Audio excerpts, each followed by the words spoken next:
Welcome back to Stoic Wisdom TV. Let's get real for a moment. If you're an older guy, say, in your 40s, 50s, or beyond, you've probably heard the saying that younger women are often drawn to older men. And there's truth to it.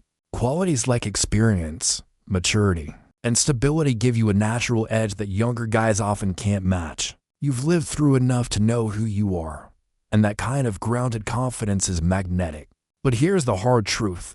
Most older men don't know how to leverage this advantage. I've seen it time and time again, guys with so much potential making the same mistakes when pursuing younger women, and as a result, they keep striking out. They end up stuck, single, and frustrated, wondering why their natural strengths aren't translating into success. The problem isn't that you don't have what it takes.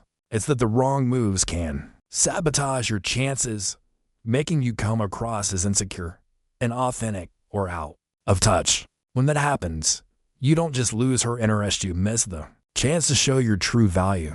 And that's a shame, because as an older man, you have so much to offer: wisdom, stability, and the ability to build a meaningful connection that younger guys often can't. The good news: you don't need to change who you are to fix this. It's about recognizing where you're going wrong and stepping into the confident, grounded man you're meant to be. Today, we're diving into the 7 most common mistakes older men make when pursuing younger women. These are the pitfalls that can tank your chances, but they're also completely avoidable. By addressing them, you'll not only transform how women see you, but also how you see yourself. We'll approach this through a Stoic lens, drawing on the wisdom of philosophers like Marcus Aurelius and Epictetus to help you stay calm, focused, and in control. So, let's get started and break down these mistakes one by one. Picture this: you're talking to an attractive younger woman. She's vibrant, beautiful, maybe even a little intimidating. Your first instinct might be to freeze up or overthink the situation. You tell yourself, "I can't mess this up, she's out of my league." So, you start overcompensating. You treat her like she's royalty, going out of your way to be polite, agreeable, and safe. You stick to boring small talk, avoid anything that might upset her, and try to prove how perfect you are. But here's the harsh reality: this approach backfires. Instead of drawing her in, you make yourself uninteresting. I knew a guy, Dave, in his late 40s, who fell into this trap. He met a woman in her late 20s at a networking event, and he was smitten. She was confident, sharp, and stunning. Dave was so worried about saying the wrong thing that he spent the whole evening agreeing with everything she said, complimenting her excessively, and avoiding any real conversation. By the end of the night, she politely excused herself and never reached out again. Dave thought he was being respectful, but in reality, he came across as desperate and insecure. From a Stoic perspective, this mistake stems from a lack of self-worth. Marcus Aurelius wrote, "You have power over your men, not outside events." Realize this, and you will find strength. When you idolize a woman, you're placing her above you, as if she is a prize you don't deserve. This mindset makes every interaction feel high stakes, leading you to overthink and project insecurity. Women don't fall for the man who puts them on a pedestal. They are drawn to the man who stands beside them as an equal, confident in his own value. The fix: normalize your interactions with younger women. Make it a habit to talk to women of all ages without attaching so much significance to the outcome. The more you interact with them, the more you'll see they're just people, flawed, quirky, and human, just like you. That realization breaks down the pedestal and lets you approach them with calm, grounded confidence. Remember, you're not auditioning for her approval. She's not a trophy to be watched as a person, and compatibility is a two-way street. Once you adopt this mindset, the fear of losing her fades, because you'll know there's always someone else out there. That's where your real power lies. Here's a scenario I'm sure you faced.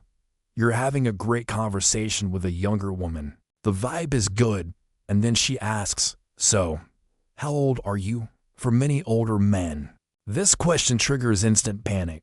You might blurt out your age nervously, or worse, try to dodge the question altogether. Your body language shifts, your tone gets shaky, and suddenly, the confident man she was talking to seems to shrink before her eyes. I saw this happen with my friend Mark, a 52-year-old who was chatting with a woman in her early 30s at a bar. Things were going well until she asked about his age. Mark got flustered, laughed awkwardly, and said, "Oh, I'm old." Enough, before quickly changing the subject. The woman's demeanor shifted, could sense his discomfort, and the conversation fizzled out shortly after. Mark's insecurity about his age made her see it as a problem, even though she hadn't initially cared. From a Stoic lens, this mistake comes from a lack of self-acceptance. Epictetus taught that we should focus on what we can control our reactions and let go of what we can't, like others' perceptions. When you act insecure about your age, you're signaling that you see it as a flaw. And if you think it's a problem, she will too. Society often makes older men feel that dating younger women is taboo, which can lead to shame or self-doubt. But your age isn't the issue, it's how you frame it.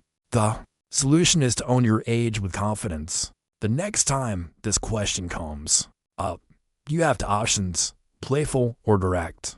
A playful response can diffuse tension and even build attraction.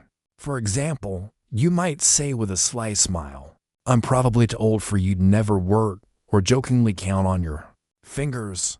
"Let's see, I'm about 600 months old. How about you?" If humor isn't your style, keep it simple and direct. "I'm 52, followed by a slight pause and a confident smile. Then steer the conversation back to something engaging. The key is to show her your age is a non-issue. When you're comfortable with who you are, she'll be comfortable too. Confidence turns your age into an asset, not a limitation. Far too many older men think their financial success is their golden ticket to attracting younger women. They believe, if I show her what I have, she'll be impressed. So, they lead with their wallets bragging about their high-paying jobs, fancy cars, or luxurious vacations. Some even go further, buying gifts or paying for things for women they barely know. While this might get her attention at first, it's not the kind of attention you want. I knew a guy, Tom, in his 50s, who made this mistake. He met a younger woman through a mutual friend and immediately started talking about his beach house, his new car, and the expensive restaurants he loved. He even offered to take her on a lavish weekend trip after their first date. At first, she seemed interested, but over time, it became clear she was more into what he could provide than who he was. When Tom stopped footing the bill, she lost interest. He felt used, but the truth is, he set himself up for the dynamic. From a Stoic perspective, this mistake reflects a lack of self-worth. Seneca wrote, "It is not the man who has too little, but the man who craves more. That is, poor. When you lead with money, you reduce yourself to a walking ATM, attracting women who are more interested in what you can give them than in you as a person. Money signals stability, which is attractive. But if that's all you're bringing to the table, you'll only draw in those looking to exploit it. The fix is to stop making money the focus of your interactions. Let your financial success show naturally over time as part of the bigger picture of who you are. Instead, emphasize your personality, your values, and the unique perspective you bring. The women worth your time aren't looking for someone to buy them. Things they want someone they can connect with. When you present yourself as a well-rounded, confident man who happens to be successful, you'll attract better women and build relationships based on mutual respect, not transactions. Money is a tool, not a crutch. Lead with your character, and your success will speak for itself. Many older men fall into the trap of positioning themselves as a mentor to younger women. They think, if I show her how much I can teach her, she'll see my value. So, they focus on giving advice, helping with her career, offering life guidance. or solving her problems while hiding their romantic intentions. At first, this might seem like a smart way to show your worth, but it backfires. I saw this with my friend John, a 48-year-old who was interested in a woman in her late 20s. He spent weeks giving her career advice, helping her with her resume, and being a supportive friend. He thought she'd eventually see him as more than that, but when he finally asked her out, she was caught off guard. I thought you were just being nice, she said, clearly uncomfortable. John had positioned himself as a mentor, not a romantic partner, and the shift felt awkward and forced. From a Stoic lens, this mistake comes from a lack of authenticity. Epictetus taught that we should be true to our intentions, as pretense only leads to confusion. When you play the mentor role, you strip away any romantic tension, making her see you as a teacher or friend, not a lover. If you want her to see you as a potential partner, you need to establish a flirty, fun vibe from the start. Don't wait weeks or months to reveal your intentions. Then it's too late. The fix is to set the right tone early on. Sprinkle in playful teasing, light compliments, and moments of connection from the beginning. For example, if you're giving advice, balance it with a flirty comment, "You're killing it at working. Impressed, but I bet you're even more fun outside the office." This shows you're wise and experienced, but also someone who knows how to create chemistry. Be upfront with your energy and let her see your charismatic side. When you stop hiding behind the mentor role, genuine attraction will come naturally, and you'll avoid the friend zone. One of the biggest mistakes older men make is trying too hard to appear younger. Whether it's dressing in trendy clothes that don't suit them, using slang that feels forced, or chasing cultural trends that don't align with their personality, the result is always the same.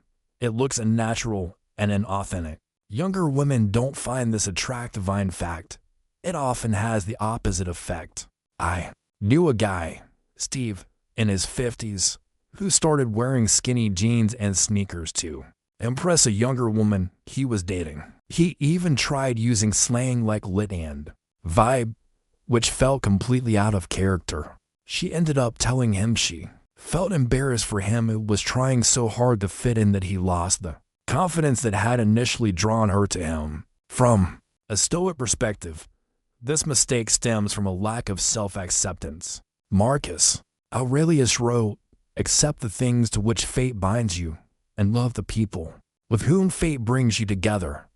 But do so with all your heart." Trying to look young undermines the very qualities that make you appealing as an older man: your life experience, confidence, and stability. When you chase youth, you project insecurity, not strength. The solution is to embrace your age with confidence. Invest in a wardrobe that reflects your maturity while staying sharp and modern. Think timeless styles, like a well-fitted blazer or classic jeans. Focus on your health and fitness, not to look younger, but to feel your best at any age. And when it comes to conversation, speak with authenticity and wisdom, not forced slang. Younger women are drawn to older men because of their grounded presence. Lean into who you are and let your confidence do the talking. That's what makes you irresistible. Older men often make the mistake of turning conversations into a highlight reel of their accomplishments.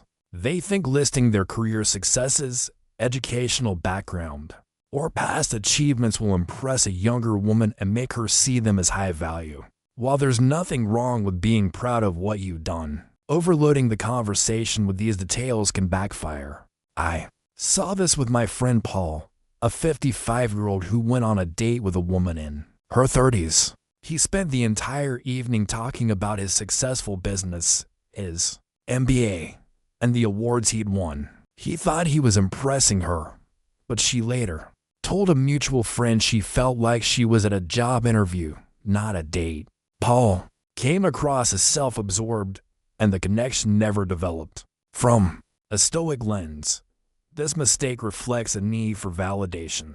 Seneca wrote, "He who is brave is free. A truly confident man doesn't need to prove his worth." Through constant self-promotion, his demeanor speaks for itself. When you dominate the conversation with your achievements, you shift the focus away from her, making her feel unheard. Attraction is built through shared experiences, an emotional connection, not by listing your accolades. The fix is to keep your achievements in your back pocket. Let them come up naturally in the flow of conversation, or better yet, let her discover them over time. Instead, focus on being present, ask meaningful questions, show genuine interest in her thoughts, and create a balanced dialogue. For example, if she asks about your career, give a brief answer: "I've been running my own business for 20 years, which has been rewarding." Then pivot back to her. "What about you? What's your passion?" By making the conversation about connection, not validation, you'll build a bond that feels genuine and effortless. One of the biggest mistakes older men make is neglecting their physical appearance and presence. Over time, it's easy to think your experience or personality is enough to carry you. But attraction is as much about how you present yourself as it is about who you are. Letting yourself go physically sends a message that you're not putting in the effort, and that can be a major turnoff. I knew a guy, Mike, in his late 40s, who hadn't updated his wardrobe in years and stopped paying attention to his grooming. He was a great guy, smart, funny, successful, but his sloppy appearance overshadowed his best qualities. When he started dating a younger woman, she told him she wished he'd take better care of himself. It wasn't about looking young, it was about showing self-respect. From a Stoic perspective, this mistake reflects a lack of discipline. Epictetus taught that we should care for our bodies as a reflection of our inner character. You don't need to look like a fitness model, but neglecting your grooming, dressing sloppily, or ignoring your health creates a disconnect between the stability you exude and the energy you project. Younger women are drawn to older men for their strength and presence. Your appearance should match that. The fix is to start with the basics. Keep your grooming, sharp-trimmed facial hair, clean nails, and a modern haircut go a long way. Upgrade your wardrobe to something classic and fitted, focusing on timeless styles over trends. And most importantly, prioritize your health. Regular exercise and a balanced diet not only improve your appearance, but also boost your confidence and energy. Physical presence is an extension of who you are. When you take care of yourself, it shows self-respect, and that respect is contagious. Let's recap the 7 mistakes: putting her on a pedestal, fumbling the age question, leading with your wallet, playing the mentor role, trying too hard to look young, overloading the conversation with achievements, and neglecting your physical presence. At the core of these mistakes is a common theme: not fully embracing who you are. Younger women aren't looking for perfection, they are drawn to a man who is confident, self-aware, and authentic. From a Stoic perspective, the path forward is clear. Marcus Aurelius wrote, "If it is not right, do not do it. If it is not true, do not say it. Be true to yourself." Let go of insecurities, stop trying to prove your worth, and focus on becoming the best version of who you are. Fixing these mistakes isn't just about dating, it's about transforming your mindset and building a life of purpose and strength. Start applying these changes today. Reflect on where you might be going wrong, and take small, intentional steps to improve. Becoming better is a journey, not a race. When you embrace your value as an older man, your wisdom, your stability, your confidence, you'll not only attract the right women, but also live with the clarity and strength you deserve. If this message resonates with you, please like, share, and subscribe for more content that will help you create the life you truly deserve. Thank you for watching. See you in the next video.